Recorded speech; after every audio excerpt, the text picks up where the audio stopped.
Hi hello, നമ്മളിന്ന് ചെയ്യാൻ പോകുന്ന ഒരു ഫ്ലോറൽ ഡിസൈനിൽ വരുന്ന ഒരു ചോക്ലേറ്റ് കേക്കാണ് കേട്ടോ.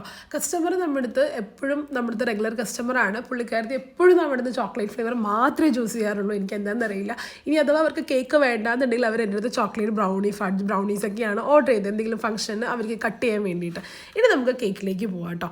നമ്മൾ 6 ഇഞ്ചിൻ്റെ ടിന്നിലാണ് ഞാൻ ഈ കേക്ക് ചെയ്തിട്ടുള്ളത്. കുറച്ച് ഹൈറ്റ് തോന്നുന്ന കേക്ക് ചെയ്യുന്നതാണ് എനിക്ക് ഭയങ്കര ഇഷ്ടമാണ്. അതേപോലെ ചില ഡിസൈനൊക്കെ വരുമ്പോൾ നമുക്ക് തോന്നും ഈ ഒരു കേക്കിന് ഹൈറ്റ് ഉണ്ടെങ്കിലേ ഭംഗി ഉണ്ടാവുള്ളൂ എന്ന്. അങ്ങനെയാണ് ഞാൻ 6 ഇഞ്ചിൻ്റെ ടിന്ന് ഞാൻ ചൂസ് ചെയ്തത്. അതേപോലെ തന്നെ ഒരു 3 ലെയറായിട്ടാണ് ഞാൻ ഫില്ല് ചെയ്ത് കൊടുത്തിട്ടുള്ളത് കേട്ടോ.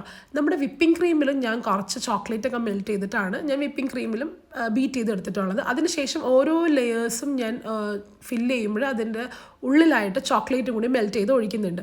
അങ്ങനെ 3 ലെയേഴ്സും ഫില്ല് ചെയ്ത് കഴിഞ്ഞതിന് ശേഷം ക്രം കോട്ടിംഗ് പ്രോസസ്സൊക്കെ നമ്മളുടെ ഓൾമോസ്റ്റ് കഴിഞ്ഞു കേട്ടോ.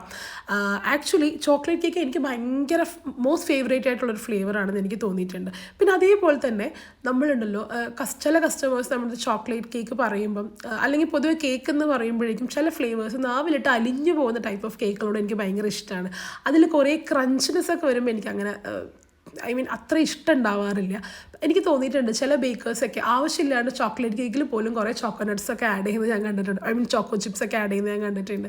ഓരോ കേക്കിനും അതിൻ്റെ ഒത്തൻറ്റിസിറ്റി ഉണ്ട്. അത് വിട്ടുപോയി കഴിഞ്ഞാൽ ചിലപ്പോൾ ആ കേക്കിന് അത്ര ടേസ്റ്റ് ഉണ്ടാവുമെന്ന് എനിക്ക് തോന്നിയിട്ടില്ല. ഇത് എൻ്റെ മാത്രം ഒരു ഒപ്പീനിയനാണ് കേട്ടോ. Depends on people choices, people tastes എന്ന് എനിക്ക് പറയാൻ പറ്റുള്ളൂ. അങ്ങനെ ക്രം കോട്ട് എല്ലാം ചെയ്തതിന് ശേഷം ഒരു ഓഫ് വൈറ്റ് ആണ് ഞാൻ മേളിൽ പ്ലേസ് ചെയ്തിട്ടുള്ളത്. നമ്മളിതൊരു ഡബിൾ ഷെയ്ഡിലാണ് നമ്മൾ ഈ കേക്ക് കൊടുക്കുന്നത് കേട്ടോ. അതായത് ഒരു ഓംബ്രേ ഡിസൈനൊന്നും അല്ല, എന്നിരുന്നാൽ പോലും ഒരു ഡബിൾ ഷെയ്ഡിലാണ് ഞാൻ ഈ കേക്ക് കൊടുക്കുന്നത്. താഴെ ഞാനൊരു ലൈറ്റ് പിങ്കാണ്, ഇത് ഞാൻ ഷുഗറിൻ്റെ പിങ്കാണ് ഞാൻ യൂസ് ചെയ്തിട്ടുള്ളത്.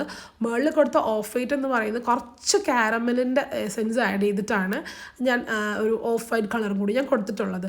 ആക്ച്വലി ചില സമയത്തുണ്ടല്ലോ നമ്മൾ കേക്കൊക്കെ ക്രം കോട്ടൊക്കെ ചെയ്ത് കഴിഞ്ഞ് ഫിനിഷ് ചെയ്യുന്ന സമയത്ത് നമ്മൾ വിചാരിക്കും ഭയങ്കര ഈസി ആയിട്ട് ഈ കേക്ക് ഫിനിഷ് ചെയ്യുന്നത്. പക്ഷേ ചില കേക്ക് നമ്മൾ ഒത്തിരി സമയമെടുക്കും. അത് നമ്മൾ എത്ര എക്സ്പേർട്ടാണ്, നമ്മൾ ഇത്ര വർഷം നമ്മൾ ചെയ്യണമെന്ന് പറഞ്ഞാൽ പോലും ചില സമയത്ത് നമുക്ക് ചിലപ്പോൾ ക്രീമിൻ്റെ ഒരു ചെറിയ വ്യത്യാസത്തിൽ ഓവർ ബീറ്റായി പോവാം, ചിലപ്പോൾ എയർ ബബിൾസ് കയറാം. ചില സമയത്ത് എത്ര വട്ടം ചെയ്ത് കഴിഞ്ഞാലും ചിലപ്പോൾ ഒരു ഫിനിഷിങ് കിട്ടില്ല. എനിക്കാണെങ്കിൽ ഫിനിഷിങ് ഒട്ടും കോംപ്രമൈസ് ചെയ്യാൻ പറ്റാത്തൊരു കാര്യമാണ്. എവിടെയെങ്കിലും ഒരു ചെറിയ സംഭവം കണ്ടെങ്കിൽ എനിക്ക് ഒട്ടും തൃപ്തിയാവില്ല. എനിക്ക് പിന്നെയും അത് പണിത് ചിലപ്പോൾ ഒത്തിരി ബോറായിപ്പോവും. അല്ലാന്നുണ്ടെങ്കിൽ വീണ്ടും ഇതെല്ലാം വടിച്ച് കളഞ്ഞിട്ട് രണ്ടാമതും ഞാൻ ചെയ്യും.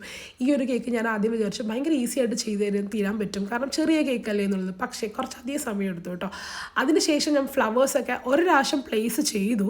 ബട്ട് എന്തൊക്കെയോ പ്രശ്നം, അതായത് വീഡിയോ എടുത്ത് ശരിയാവാത്തതുകൊണ്ട് എല്ലാം രണ്ടാമത് റീപ്ലേസ് ചെയ്തെടുത്തിട്ട് രണ്ടാമതെല്ലാം ഊരി എടുത്തിട്ട് പിന്നെയും വീണ്ടും റീപ്ലേസ് ചെയ്യുകയാണ് ചെയ്തത് കേട്ടോ.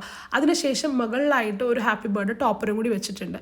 ഇത് എൻ്റെ കസ്റ്റമറിൻ്റെ മദറിൻ്റെ എനിക്ക് തോന്നുന്നു 60th ബർത്ത്ഡേക്ക് വേണ്ടിയിട്ടുള്ളൊരു കേക്കാണ്. ഒരു ഫാമിലി മാത്രം, വളരെ ക്ലോസ് ആയിട്ടുള്ള കുറച്ച് പേര് മാത്രമേ ഉള്ളൂ എന്ന് പറഞ്ഞുകൊണ്ട് ഒരു 1 kg കേക്കിലാണ് അവർ നമ്മുടെ അടുത്ത് പറഞ്ഞത്. നോർമലി അവർ കുട്ടികളുടെ ബർത്ത്ഡേ കേക്കൊക്കെ വരുമ്പോഴാണ് എൻ്റെ അടുത്ത് 2 kg 3 kg ഒക്കെ ഓർഡർ ചെയ്യാറുള്ളത്. വീട്ടിൽ വേറെ ആരുടെയിലൊക്കെ ആണെങ്കിൽ ഒരു 1 kg ഒതുക്കാറാണ് പതിവ്. ഇതാണ് ഇതിൻ്റെ ഫൈനൽ ഔട്ട്ലുക്ക് എന്ന് പറയുന്നത്. ഒരു പിങ്ക് കളർ ഒരു ഷെയ്ഡും അതേപോലെ തന്നെ ഫ്ലവേഴ്സൊക്കെ വെച്ച് ഗ്രീൻ ലീവ്സൊക്കെ വെച്ചിട്ടുള്ള ഫൈനൽ ഔട്ട്ലുക്ക് ഇതാണ്.